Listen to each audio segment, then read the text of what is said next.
This is a fictional story, but it's based on spiritual truths every believer should understand. Don't touch God's anointed. Part 1, The Weight of Watching Eyes. David wasn't perfect, but he prayed daily, tired, worn out, but faithful. His Bible stayed open even when his eyes barely could. But when you walk with God, darkness notices. It whispers lies, lust, fear, doubt floating like shadows on the wall, trying to break his spirit. And then the feeling began, like someone was watching him, not just once, every night. A cold, quiet stare from nowhere. One night driving home, he saw her, a pale face and staring at him through the rearview mirror, but when he turned, no one was there. He started seeing her more, in reflection, down the hallway, just standing there, watching, always watching. But David knew where his help came from. He dropped to his knees and cried out to God.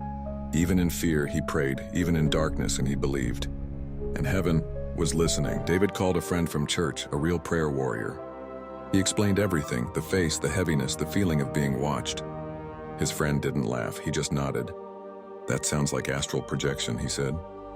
Witchcraft, someone's watching you from the spirit realm. David froze. But I'm a believer, why is this happening? His friend looked him dead in the eyes. Are there any open doors in your life? David lowered his head. I still struggle with lust and porn. There it is, that's the crack in your armor.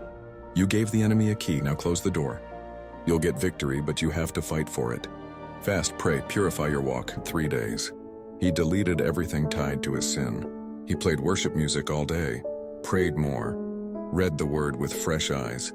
Every night he anointed his room and prayed over every corner. The more he obeyed, the more peace he felt. The atmosphere in his room changed. The heaviness started lifting. For the first time in weeks, he slept through the night. But the battle wasn't over. It was only quiet, and because the enemy was regrouping. It was almost midnight. David lay in bed reading Psalms aloud. The air suddenly got cold. He looked up and watched her float through the wall. That same woman. He jumped up. What are you doing here? She looked shocked. You can see me? Yeah, I can see you. Who sent you? She smirked. A demon, to monitor you, to curse you. Why me? She hesitated and then whispered, because there's an anointing on your life. It's our job to stop you before you figure that out. David clenched his fists. You messed with the wrong one. They stood in a pitch-black void. A soft light appeared in the distance.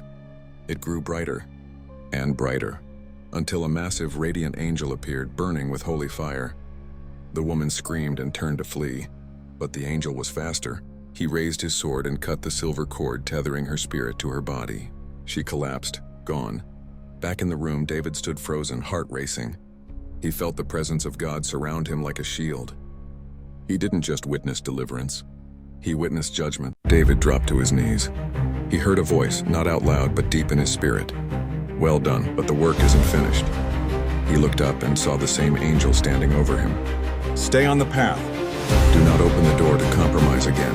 You are marked. You are covered, but you must stay holy. David nodded. Tears ran down his face, not out of fear, but out of awe. From that day forward, David lived differently. He prayed with fire, he walked in truth, and every time the enemy tried to whisper, he reminded them, don't touch God's anointed.